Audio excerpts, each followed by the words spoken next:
चाहे हरियाणा का exit poll हो, चाहे हिमाचल प्रदेश का एग्जिट पोल हो, चाहे आप झारखंड के पोल की बात करो, चाहे आप राजस्थान के पोल की बात करो, चारों जगह बीजेपी को कुल सीटों से ज़्यादा सीटें दिलवाई गई। चुनावी विश्लेषक हैं, वो खुद कह रहे हैं कि ये एग्जिट पोल नहीं है, ये मोदी जी का पोल है। मोदी जी ने अपनी तरफ से ये पोल बनाया हुआ है। और अगर जनता के पोल की बात की जाए तो जनता इंडिया गठबंधन के साथ, इंडिया गठबंधन को 100-125 सीटें दे रहे थे, आज वही एग्जिट पोल 195 तक पहुंच गया है। और हो सकता है शाम तक आते आते वो 225 पहुंच जाए और कल सुबह स्थितियां 300 तक आ जाए। तो इनका अब कोई भरोसा नहीं है, तो उन्हें जीत की खुशी मना लेने दीजिए। और कल मुझे लग रहा है 12-1 बजे तक तस्वीर काफ़ी हद तक साफ हो जाएगी और हम लोग भारी बहुमत से जीतने वाले हैं, क्योंकि जनता का जनादेश हमारे साथ है। मोदी जी इस बार लंबी छुट्टी पे जाने वाले हैं। बिल्कुल बिल्कुल विदेश यात्रा पे निकल जाएंगे, किसी टापू वापू पे निकल जाएंगे और हो सकता है श्रीलंका निकल जाएंगे, क्योंकि जहाँ पे वो ध्यान साधना कर रहे थे वहाँ से श्रीलंका ज़्यादा दूर है। लेकिन हमें ऐसा लगता है कि नीतीश कुमार जी फिर पलटी मारेंगे, कल फिर पलटी मारेंगे नीतीश कुमार जी। जिस तरीके के अंदेशे लग रहे हैं, मतलब कल फिर से इंडिया फिर से वो गुलाटी मारेंगे। सर क्या लग रहा है, जिस तरीके से एग्जिट पोल आ रहे हैं, तो क्या लग रहा है, क्या कल कुछ बदलाव होगा? देखो साहब, एग्जिट पोल तो पहले से अनुमानित थे, ये हम लोगों ने पहले ही बोल दिया था कि मोदी जी की जो मीडिया है वो इसी तरह के पोल दिखाएगी। और पोल में कितनी सच्चाई है आप हमसे ज़्यादा बेहतर जानते हैं। चाहे हरियाणा का एग्जिट पोल हो, चाहे हिमाचल प्रदेश का एग्जिट पोल हो, चाहे आप झारखंड के पोल की बात करो, चाहे आप राजस्थान के पोल की बात करो, चारों जगह बीजेपी को कुल सीटों से ज़्यादा सीटें दिलवाई गई हैं। और आज जो एक एग्जिट पोल आ रहा है जी न्यूज़ क्या, आज के एग्जिट पोल में खबर ये आ रही है कि अब वो जो कल जो इंडिया गठबंधन को 100-125 सीटें दे रहे थे, आज वही एग्जिट पोल 195 तक पहुंच गया है। और हो सकता है शाम तक आते आते वो 225 पहुंच जाए और कल सुबह स्थितियां 300 तक आ जाएं। तो इनका अब कोई भरोसा नहीं है, क्योंकि प्रधानमंत्री जी ने साफ आदेश ऊपर से दे रखे हैं कि हमने साहब जो ब्रह्म बाग के 400 का बोल दिया है, तो वो 400 कैसे ना कैसे तुम्हें करने हैं। 3 तारीख तक तो कम से कम 400 पे रखो, उसके बाद तो खैर बाद में देखी जाएगी। और इंडिया गठबंधन पूरी तरीके से आश्वस्त है। नहीं, कहीं नहीं साबित होता, ये तो अनुमान है। ये तो सैंपलिंग कहाँ हुई है, कैसे हुई है। मान लीजिए एक लोकसभा आपकी 25 लाख वोटों की है, वहाँ आपने 10 लोग, 20 लोग, 50 लोगों से बात करके और उस फॉर्म को भरवा दिया और एक डाटा ले लिया, तो वो कोई ऑथेंटिक डाटा नहीं है। और इसका पश्चिम बंगाल सबूत है। पश्चिम बंगाल में ये लोग बीजेपी को 150 सीटें दे रहे थे और बाद में आपने परिणाम देखे 77 सीटें आई हैं। तो हमें इस पर कोई जो है बिल्कुल भी ऑथेंटिसिटी नहीं है। और देश की जनता ने एक बात स्पष्ट कर दी है, जनादेश जो है जनता का वो स्पष्ट कह रहा है कि इस बार इंडिया गठबंधन की सरकार बनेगी और पूरे बहुमत के साथ सरकार बनेगी और बीजेपी जो है वो 200 से कम सीटों पे सिमट जाएगी। लेकिन बीजेपी में तो जीत की तैयारी चल रही है, मिठाई बन रही है। नहीं, तैयारियां सबको करनी चाहिए, तैयारियां हमारी भी चल रही हैं। आप कैमरा उधर घुमा के देख लो, हमारी भी तैयारियां चल रही है। जो योद्धा लड़ाई लड़ता है, जंग लड़ता है, वो तैयारी तो करेगा जीत की, तो उन्हें जीत की खुशी मना लेने दीजिए। और कल मुझे लग रहा है 12-1 बजे तक तस्वीर काफ़ी हद तक साफ हो जाएगी और हम लोग भारी बहुमत से जीतने वाले हैं, क्योंकि जनता का जनादेश हमारे साथ है। लेकिन मीडिया में तो लगातार चल रहा है कि मोदी जी मीडिया चलाएगा। देखो ये चीज़ में आप बिल्कुल बेफिक्र रहो, मीडिया जो है महामानव की हर खबर को चलाएगा। महामानव जो समाधि लेने गए थे, वहाँ ध्यान साधना करने गए थे, तो मीडिया ने 40 घंटे उनको भी दिखाया। महामानव कोई भी एक्टिविटी करते तो सब दिखाते, लेकिन ये नहीं दिखाया गया मीडिया में। मीडिया में मोदी जी की 150 रैली तो दिखा दी, लेकिन तेजस्वी यादव जी ने अकेले 251 रैलियां करी, वो मीडिया में कहीं नहीं दिखाई गई।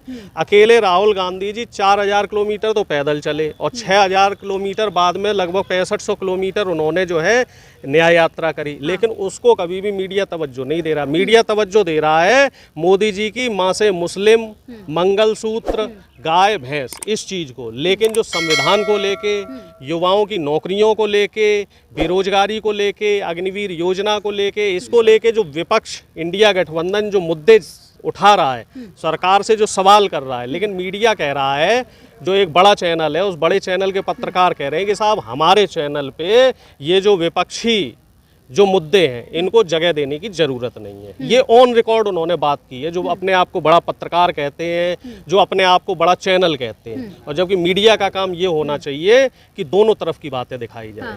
लेकिन देखिए मीडिया में तो लगातार ये भी चल रहा है कि जो कल जो रिजल्ट आने वाला है, कहीं ना कहीं मोदी जी फिर तीसरी बार आ रहे हैं। अब ये तो साहब कल ही पता चलेगा, लेकिन हम तो एक चीज़ मानते हैं कि मोदी जी इस बार लंबी छुट्टी पे जाने वाले हैं। हाँ, जाएंगे कहाँ? बिल्कुल बिल्कुल विदेश यात्रा पे निकल जाएंगे, किसी टापू वापू पे निकल जाएंगे, और हो सकता है श्रीलंका निकल जाएं, क्योंकि जहाँ पे वो ध्यान साधना कर रहे थे वहाँ से श्रीलंका ज़्यादा दूर नहीं है। तो हम तो पूरी तरीके से आश्वस्त है कि मोदी जी की कल विदाई हो रही है और कल इंडिया गठबंधन की पूर्ण बहुमत की सरकार बनेगी। आप कह रहे हैं इंडिया गठबंधन की पूर्ण बहुमत से सरकार बनेगी, लेकिन वही भाजपा वाले कह रहे हैं इनको तो दूर दूर तक नजर नहीं आएंगे कहीं ये लोग। अब ये तो कल समय बताएगा। हाँ, बिखर जाएंगे एक एक कर। अब ये तो समय बताएगा कौन बिखरेगा, कौन संवरेगा, किसने जनता के मुद्दे की बात की, किसने अंबानी अडानी की बात की। ये बात तो जनता ने अच्छी तरीके से देखी है और जनता इसका माकूल जवाब भी दे चुकी है और जवाब का परिणाम जो है वो कल मिल जाएगा। और मुझे लग रहा है कल दूध का दूध और पानी का पानी हो जाएगा और बाकी जो जनादेश होगा वो हमें स्वीकार है। लेकिन मैं फिर भी आपको आश्वस्त कर रहा हूँ, कल पूर्ण बहुमत के साथ हमारी सरकार आपने बनेगी। देखा होगा कि जो इंडिया गठबंधन इंडिया एयरलाइंस की जो मीटिंग हुई उसमें मल्लिकार्जुन खड़गे ने कहा है कि 295 बिल्कुल, हमारी सीटें आएंगी, क्योंकि हमने जनता से सर्वे किया है। एग्जिट पोल में ऐसा नहीं दिख रहा है। एग्जिट पोल में नहीं दिखेगा इस चीज़ को, तो जो चुनावी विश्लेषक है वो खुद कह रहे हैं कि ये एग्जिट पोल नहीं है, ये मोदी जी का पोल है। मोदी जी ने अपनी तरफ से ये पोल बनाया हुआ है। और अगर जनता के पोल की बात की जाए तो जनता इंडिया गठबंधन के साथ है और ये पोल पूरी तरीके से पक्षपात भरा है, बायस्ड पोल है। इसमें इसको सिर्फ जनता को भ्रमित करने के लिए इस तरह के रूमर उड़ाए जा रहे हैं। गठबंधन इंडिया जो एयरलाइंस है उसके फिर से टुकड़े टुकड़े हो जाएंगे, सब ये देखिए, ये काम तो बीजेपी का रहा है। पिछले 10 साल से बीजेपी ने विपक्ष को टुकड़े टुकड़े करने की पूरी कोशिश की है, लेकिन ये इस देश की जनता है और विपक्षी एकजुटता है कि जितना इन्होंने हमें तोड़ने की कोशिश करी है, हम लोग उतनी मजबूती के साथ जुड़े हैं और उतनी ही मजबूती के साथ हम लोगों ने जवाब भी दिया है। और इसका जवाब आपको कल मिल जाएगा। कल जब जनादेश आएगा तो जो ताकतें, देश को तोड़ने वाली ताकतें हैं, विपक्ष को रौंदने वाली ताकतें हैं, उनको सबक मिल जाएगा कि देश में लोकतंत्र और जनता से ज़्यादा कोई नहीं है। अमित शाह जी तो लगातार डीएमओ से बात कर रहे हैं हर जगह के। वो करेंगे क्योंकि उन्हें मालूम है जनादेश उनके साथ नहीं है, इसलिए चुनाव को प्रभावित करने की कोशिश की जा रही है। हम लोग आश्वस्त हैं। हम लोगों की कल जो मीटिंग हुई है, हम लोग कल जो मीटिंग हुई उसमें जितने भी हमारे लोकसभा के कैंडिडेट हैं उन सबको ये बोल दिया गया है कि आप लोग जब तक पूरे परिणाम ना आ जाएं तब तक आप लोगों को वहाँ से काउंटिंग से हटना नहीं है। वहाँ से बिल्कुल भी जगह नहीं छोड़नी है काउंटिंग से, क्योंकि ये लोग किसी ना किसी तरीके से बदमाशी करने की कोशिश करेंगे। लेकिन देखिए लगातार भाजपा के कुछ नेता भी कह रहे हैं कि इन लोगों में तो इतना अभी छिन्न भिन्न होंगे क्योंकि इन लोगों का प्रधानमंत्री का चेहरा ही नहीं डिसाइड है अभी तक। अरे छिन्न भिन्न तो ये लोग होंगे, आप देखना अभी। कैसे? अभी आप देखना, कल समय आने दीजिए। छिन्न भिन्न तो ये लोग होंगे, हम लोग तो पूरी तरीके से एकजुट है। हमारे अंदर तो कोई लालच ही नहीं है कि प्रधानमंत्री किसे बनना किसे नहीं बनना है।